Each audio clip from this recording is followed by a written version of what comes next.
c'est Freddy. Bon, aujourd'hui on est le samedi 4, alors c'est petit matin en France, mais chez nous il fait déjà jour. On a une vingtaine de nœuds, on fait route au 75 environ, au portant sous J0. On a la trinquette, le J3 en STCL, GV haute.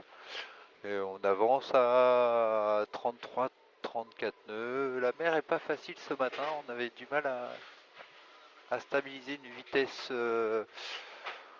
moyenne assez haute parce qu'on avait tendance à planter un peu dans les vagues. Donc ça cherche les petits réglages. Il y a Pierre qui est aux commandes. Et puis il y a Ben et Nico à la table à cartes là, pour la suite du menu. Qui est pas évidente, un choix à faire vis-à-vis de Kerguelen. Pour moi, premier cap de Bonne-Espérance, bah, c'est forcément la découverte, c'est déjà une belle réussite. En plus, on l'a passé dans des conditions assez musclées, la 2 Rigi 3, comme vous avez pu voir sur les images de drone. C'était assez costaud ce début d'Indien. Et puis assez compliqué au final, parce qu'on n'a pas une trajectoire rectiligne. Ça alterne beaucoup, on est obligé de faire des pif-paf pour se recaler dans la pression, contourner l'anticyclone et gérer la prochaine dépression. C'est du portant, mais pas tout droit. Ben forcément, la température baisse aussi, hein. Plus ça va, plus on glisse au sud. Il fait froid surtout la nuit, mais l'avantage c'est que les nuits sont courtes. Il doit y avoir 6 heures de nuit, 6-7 heures de nuit, donc ça passe relativement vite. Et jusqu'ici, on a eu plutôt un peu de soleil la journée qui nous réchauffait bien. Mais aujourd'hui, ça a l'air bien bouché, assez brumeux, pluvieux. Bon, les terres australes, c'est terres lointaines, hein. Il n'y a pas beaucoup plus aux antipodes. Donc on passe pas loin, ça nous permet de regarder un peu plus à quoi elle ressemble, de découvrir. C'est vrai que c'est plus de la pêche et de la mission scientifique dans ces coins-là.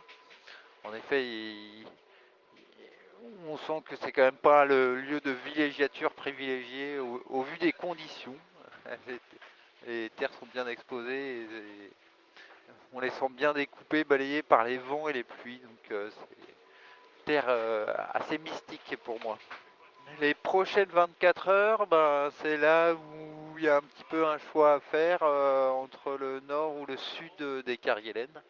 Justement, entre ben, la dépression, les glaces, les pêcheurs, les mammifères, il y a quand même plein de paramètres à prendre en compte pour entre la route la plus rapide et la prise de risque. Donc là, c'est vraiment l'objet dans les 6-8 prochaines heures d'affiner cette trajectoire, qui n'est pas le plus simple, mais ça avance.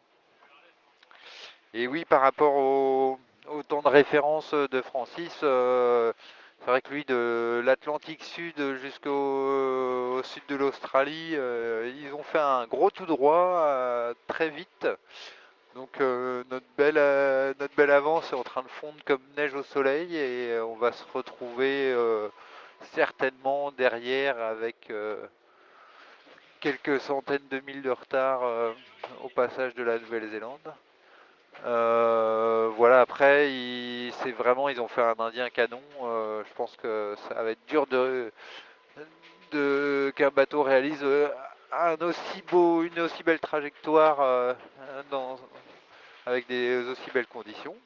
Mais voilà, on a quand même l'avantage d'avoir un bateau qui reste rapide dans un plus grand panel de conditions. Donc on est dans le coup et la suite nous le prouvera.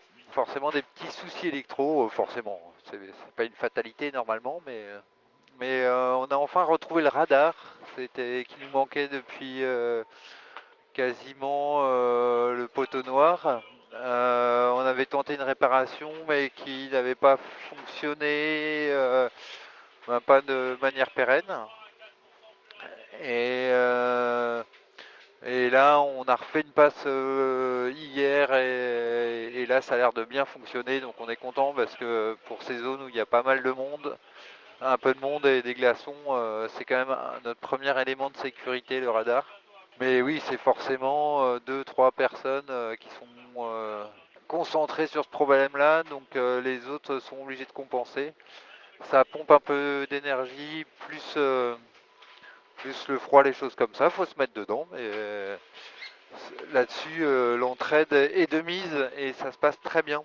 Et ben moi ça va bien, là c'est un peu ces découvertes, on adapte en fonction de la température, des besoins, mais le moral est très bon, je suis vraiment super heureux d'être là.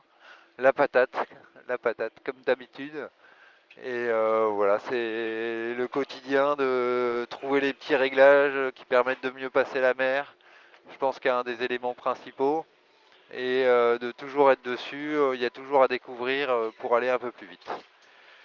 Eh ben, merci beaucoup à tout le monde.